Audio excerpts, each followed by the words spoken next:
₹1,00,000 ఉంది బండి.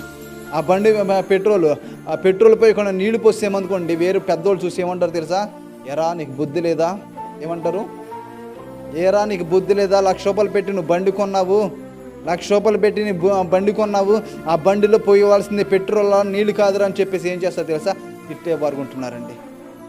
ఒక బండికి ₹1,00,000 బండికే పెద్దవాళ్ళు తిడుతున్నప్పుడు దానికన్నా విలువైన మన దేహం అండి. దేవుని స్తోత్రం. దానికన్నా విలువైనది మన దేహము. ఒక అవయవం పాడైపోతే ఏమైతే తెలుసా? ఒక అవయవం పాడైపోతే కొన్ని లక్షల కొన్ని కోట్లు ఇచ్చినా కానీ అవయవం మళ్ళీ ఏమవుతుంది తెలుసా?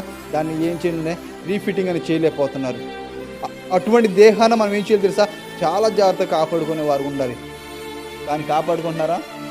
కాపాడట్లా, ఇష్టం వచ్చినట్టు చేస్తున్నారు, చేయరాని పనులు చేస్తున్న వారు ఉన్నారు. ఇదంతా గడి ఏం నిండిపోతుంది తెలుసా? జారత్వంతో నిండిపోయిన పాపం అండి. ఈ జారత్వంతో నిండిపోయిన పాపం ఏం చేస్తుందో తెలుసా? మనిషిని ఏం చేస్తుంది తెలుసా? ఎంతగా వారి యొక్క శరీరాన్ని వారిని హానికరంగా చేస్తుంది అనమాట.